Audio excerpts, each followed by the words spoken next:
Hello दोस्तों, आप सभी का स्वागत है मेरे YouTube channel math classes with Sanjeev sir. यहाँ पर हम जो स्टडी करते हैं वो यूपी, टीजीटी, पीजीटी और एंटी ग्रेड के एग्जाम के लिए करते हैं, जो कि मैथ सब्जेक्ट से होता है।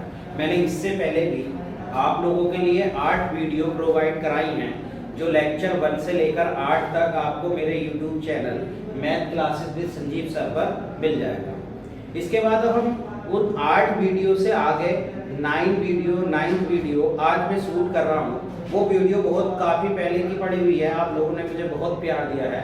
उसी को देखते हुए मैं दोबारा से ये वीडियो फिर से स्टार्ट कर रहा हूँ। इससे आपको हेल्प मिलेगी आने वाले एग्जाम, जो यूपी, टीजीटी और पीजीटी का एग्जाम, जो कि अभी फॉर्म आपके ऑनलाइन हो रहे हैं, उस फॉर्म को डालकर आप जब प्रिपरेशन करेंगे तो मेरे इस चैनल पर आपको काफ़ी सहायता मिलेगी। यहाँ पर हम मैथ सब्जेक्ट के लिए तैयारी करते हैं। तो अभी हमारा क्या टॉपिक चल रहा था, यानी हमारे जो 8 वीडियो पड़ी हुई हैं वो फंक्शन की वीडियो पड़ी हुई है। फंक्शन में ही आगे हम बात करते हैं, आगे हम बात कर रहे हैं एक्सपोनेंशियल फंक्शन की। इसके बाद हम अगला फंक्शन पढ़ रहे हैं एक्सपोनेंशियल फंक्शन। एक्सपोनेंशियल फंक्शन क्या होता है और एक्सपोनेंशियल फंक्शन का ग्राफ किस तरीके से बनता है, और इसके द्वारा ग्राफ के द्वारा हम कितने क्वेश्चनों के आंसर देख सकते हैं, और इसका यूज हमारे चैप्टरों में किस तरीके का होता है, ये सब यहाँ पर हम जानेंगे। तो सबसे पहले हम एक्सपोनेंशियल फंक्शन को देख लेते हैं।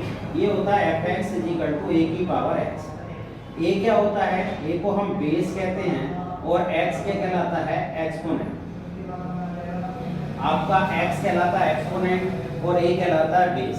एक्सपोनेंशियल फंक्शन की खासियत ये होती है कि कभी भी इसका बेस 1 नहीं होता और 0 से क्या होता है, बड़ा होता है, ग्रेटर देन 0। यानी एक्सपोनेंशियल फंक्शन का बेस 1 नहीं होता है और ग्रेटर देन 0 होता है, नेगेटिव भी नहीं होता है। इसके बाद हम बात करें तो इसमें 2 केस बनते हैं। केस फर्स्ट, इसका बेस 0 से लेकर 1 के बीच हो सकता है, और केस सेकेंड, इसका बेस 1 से बड़ा हो सकता है। तो 2 केस हैं, दोनों केसों के बारे में हम स्टडी करेंगे कि उन दोनों केसों के द्वारा हम किस तरीके से इस फंक्शन को एक्सप्लोर कर सकते हैं। तो सबसे पहला केस फर्स्ट लेते हैं। केस फर्स्ट है, अगर बेस 0 से 1 के बीच हो, तो 0 से 1 के बीच बेस के लिए हम जो लेट कर लेते हैं अपने पास से बेस, हम लेट कर लेते हैं a = 1/2। अब यहाँ पर बेस क्या है, बेस 0 से 1 के बीच में हमने कोई वैल्यू आपके लिए a = 1/2 लेट कर ली है। तो हमारा जो फंक्शन हो गया है एक्सपोनेंशियल फंक्शन, वो हो गया 1/2 की पावर x। यानी हमारे लिए फंक्शन जो a की पावर x था, उसको हमने 1/2 की पावर x में ले लिया है, कि जो कि 0 और 1 के बीच में। यहाँ पर हम इसकी वैल्यू को चेक करते हैं, इस पर इसकी वैल्यू क्या होगी, फिर उसके ग्राफ को ड्रॉ करते हैं, और ग्राफ के द्वारा हम देखेंगे कि इसमें किस किस तरीके के क्वेश्चनों के आंसर हम देखेंगे। तो सबसे पहले हम यहाँ पर x की वैल्यू अपने पास से रखते हैं और y = 1/2 की पावर x की वैल्यू यहाँ निकल कर आती है। सबसे पहले मैंने x की वैल्यू यहाँ पर 0 पुट की, तो 0 पर y बराबर आ गया 1/2 की पावर 0 की वैल्यू क्या हो रही है, 1। फिर इसके बाद x बराबर मैंने 1 पुट की, तो y बराबर आ गया 1/2 की पावर 1, यानी 1/2। इसके बाद मैंने x बराबर 2 पुट किया, तो y बराबर आ गया 1/2 की पावर 2, यानी 1/4। इसके बाद मैंने x बराबर -1 पुट किया, तो y बराबर आ गया 1/2 की पावर -1, यानी 2 की पावर -1, तो 2 की पावर 1, यानी ये आ गया आपके लिए 2। इसी तरीके से x बराबर मैंने -2 पुट किया, तो y बराबर हो गया 1/2 की पावर -2, यानी 2 की पावर 2, यानी 4 वैल्यू। यानी ये हमने कुछ वैल्यू यहाँ पर देख ली है, और कुछ वैल्यू के द्वारा हम एक आइडिया लगा लेते हैं कि हमारा ग्राफ किस तरीके से बनता है। तो इसी वैल्यू को ध्यान में रखते हुए यहाँ पर ग्राफ ड्रॉ करते हैं, ऐसा ग्राफ जिसके लिए फंक्शन हमारे पास क्या है, fx = 1/2 की पावर x। तो हम ये एक्सिस बना लेते हैं यहाँ पर। ये आपके लिए x एक्सिस हो गई है, ये आपके लिए x एक्सिस हो गई है, और ये आपके लिए क्या हो गई है, y एक्सिस। तो यहाँ पर x एक्सिस में इधर सारी पॉजिटिव वैल्यू 1 2 3 4, इसी तरीके से इधर -1 -2 -3 -4, इसी तरीके से -1 -2 -3 1 2 3 और 4। अब एक आइडिया हम लोग यहाँ पर देख लेते हैं, एक आइडिया के द्वारा कि हमारा ग्राफ किस तरीके से यहाँ पर बनेगा। तो 0 x पर 0 चले तो y पर वैल्यू क्या होगी, x पर 0 y पर वैल्यू क्या होगी 1। फिर x बराबर में 1 पर देखा, y की वैल्यू कितनी होगी 1/2, x बराबर 2 पर 1/4, ऐसी -1 पर 2, -2 पर 4। यानी एक आइडिया से हम देखें तो हमारा ग्राफ कुछ इस तरीके से लगातार डिक्रीज होता है। यानी हमारा ये ग्राफ है, ये f बराबर fx बराबर a की पावर x का है, और a जो लाई कर रहा है वो किस किस के बीच कर रहा है, 0 और 1 के बीच। तो ये हमने एक ग्राफ बना लिया fx = a की पावर x का। लेकिन a की वैल्यू कहाँ लाई कर रही है, हम इसको रफ कर देता हूँ, आप लोग इसको नोट कर लीजिएगा अपने नोट्स में। अब इसके बाद बात करें इसकी प्रॉपर्टी की, तो सबसे पहले हम चेक करते हैं 1 यानी फंक्शन 1 है कि नहीं है। उसके लिए हम x एक्सिस के पैरेलल लाइन खींचते हैं। अगर x एक्सिस के पैरेलल लाइन में ग्राफ को ओनली 1 पॉइंट पर काटा तो फंक्शन 1 होता है, अदरवाइज फंक्शन 1 नहीं होता। तो यहाँ पर हम देख रहे हैं कि x एक्सिस के पैरेलल लाइन हमने खींची और उसने ग्राफ को ओनली 1 पॉइंट पर काटा, तो इसलिए ये ग्राफ कैसा हो जाएगा, ये 1 ठीक है, 1 हो जाएगा। 1 का दूसरा नाम क्या होता है, इंजेक्टिव होता है। तो यानी कि ये आपके लिए क्या हो गया, इंजेक्टिव फंक्शन हो गया, यानी 1 फंक्शन हो गया। दूसरा हम देखते हैं ओंटो फंक्शन। तो ओंटो फंक्शन की खासियत क्या होती है कि वो वाई एक्सिस में -∞ से, ये वाई एक्सिस में -∞ से ∞ तक पूरा फैला होना चाहिए। लेकिन इसमें दिक्कत क्या है कि 0 से नीचे की तरफ वाई एक्सिस में हमारे पास कुछ भी वैल्यू नहीं है वाई की, यानी ये वाई एक्सिस में निगेटिव वैल्यू पर कहीं भी कोई वैल्यू नहीं देगा। तो इसलिए हमारे पास इसका ये क्या हो गया, नॉट ओंटो हो गया।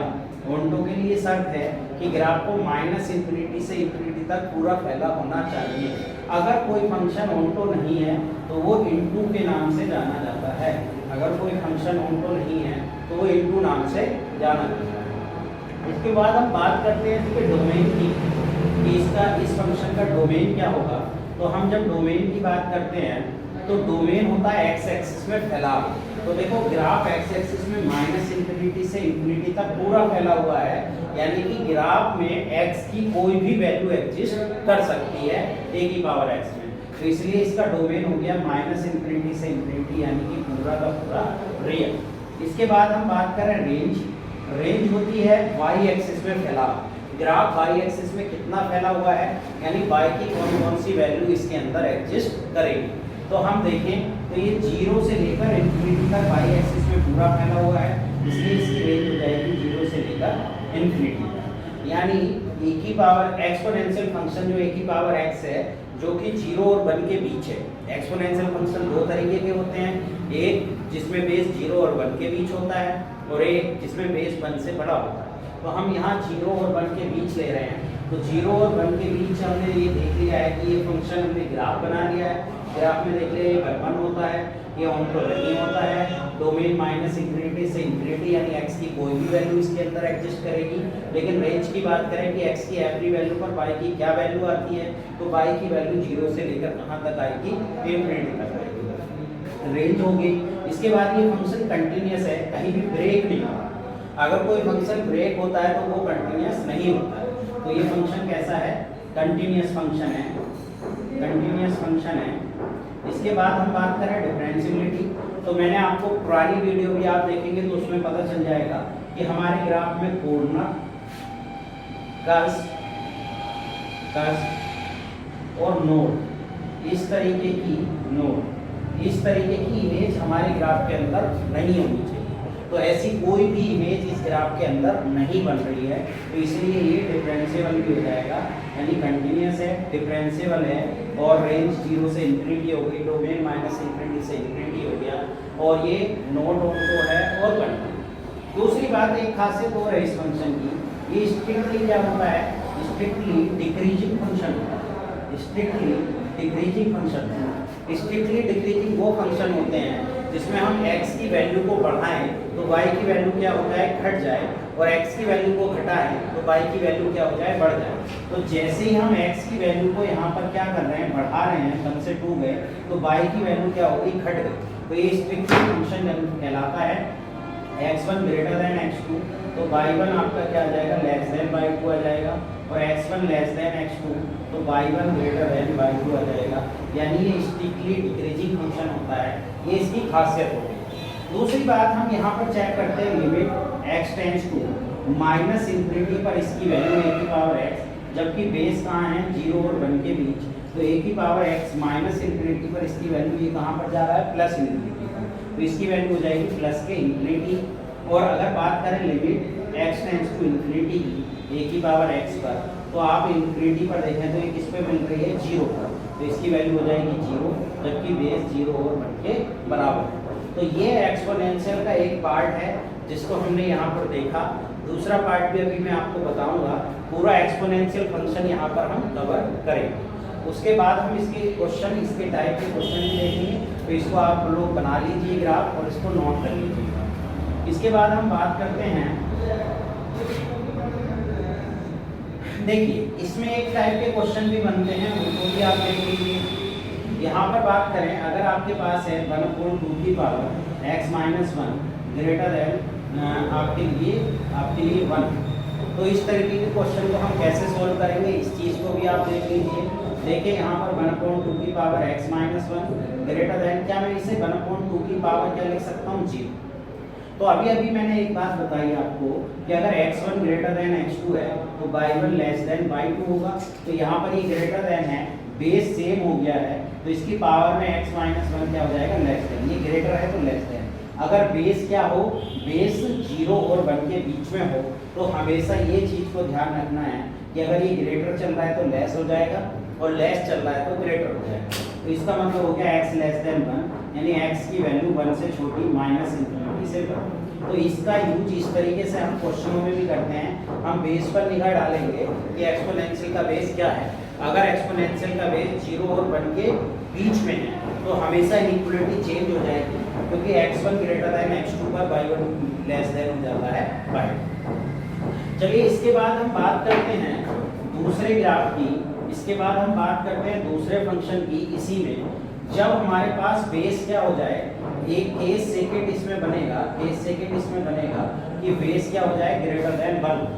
अगर बेस ग्रेटर देन 1 हो गया तो आपके लिए यहाँ पर जो बनेगा, अब हम लैग कर लेते हैं अपने पास से a की वैल्यू 1/2, तो हमारा जो फंक्शन हो जाएगा f(x) हो जाएगा 2 की पावर x।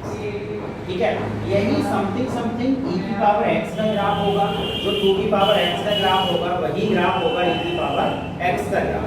उसका रीजन क्या है, क्योंकि e की वैल्यू 2.713 के आसपास होती है, तो इसलिए इसकी ये चीज आपके लिए बिल्कुल सेम एक जैसा ही रहेगा, 2 की पावर x का ग्राफ और e की पावर x का ग्राफ। अब यहाँ x की वैल्यू रखते हैं, तो यहाँ y बराबर 2 की पावर x है, तो यहाँ x बराबर हमने 0 पुट किया तो y बराबर आ गया 1/2 की पावर 0, यानी 1/2। इसके बाद हमने x बराबर 2 की पावर 0, तो ये आ गया 1। इसके बाद x बराबर 1 पुट किया तो y बराबर आ गया 2 की पावर 1, यानी कि 2 आ गया। इसी तरीके से x बराबर हमने 2 पुट किया तो y बराबर 2 की पावर 2 आ गया, यानी कि 4 आ गया।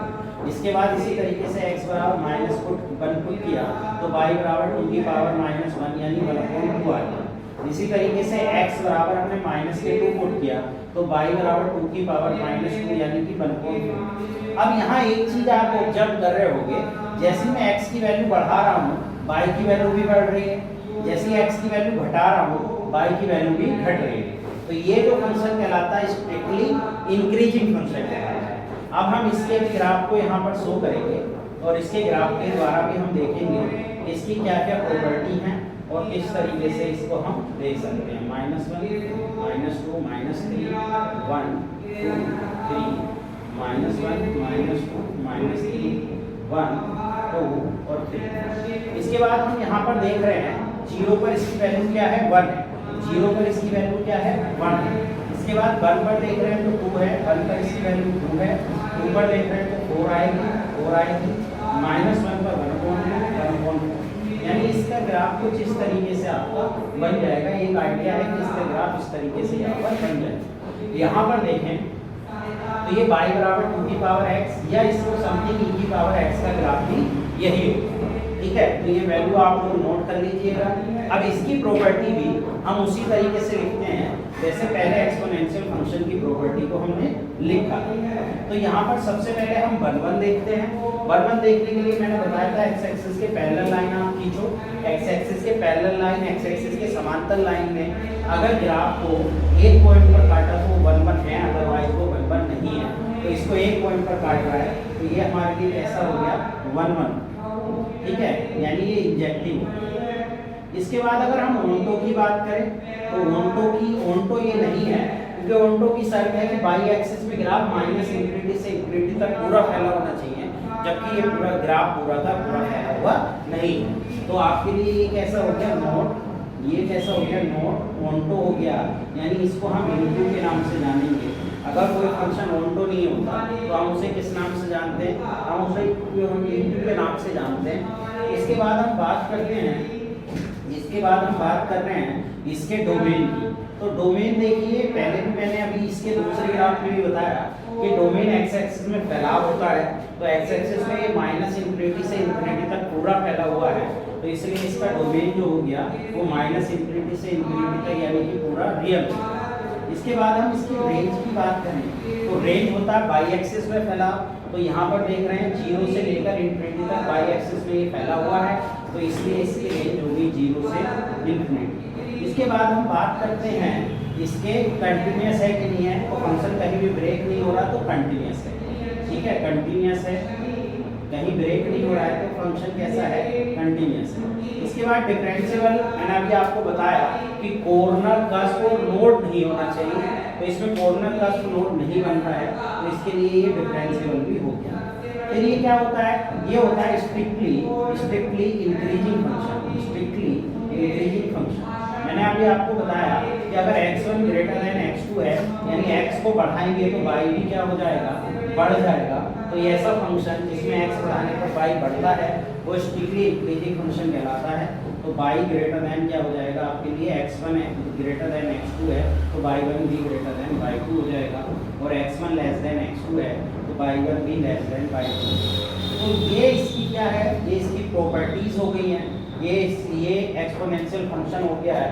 इसके बाद हम इसके बात करें लिमिट पर, इसकी value limit x tends to infinity पर बात करें e की पावर x, जबकि ये ग्रेटर देन 1 है तो इंफिनिटी पर इंफिनिटी जा रहा है, या इसको e की पावर इंफिनिटी भी कह सकते हैं, क्योंकि बेस तो 1 से बड़ा ही है, तो e की वैल्यू भी 1 से बड़ी होती है, तो e की पावर इंफिनिटी की वैल्यू इंफिनिटी होती है।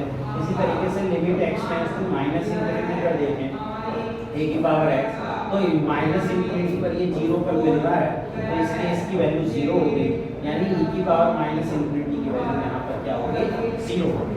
तो ये एक्सपोनेंशियल फंक्शन अभी हमने यहाँ पर डिस्क्राइब किया। एक्सपोनेंशियल फंक्शन के बारे में ये सारी जानकारी आपको होनी चाहिए। आगे आने वाली क्लासों में इससे रिलेटेड जब हम क्वेश्चन करेंगे तो इस जानकारी की क्या पड़ेगी, हमें जरूरत पड़ेगी। तो आज की क्लास में आपके लिए इतना ही मैं प्रोवाइड करा पाऊंगा, आने वाली क्लासेस आपको मिलती रहेंगी।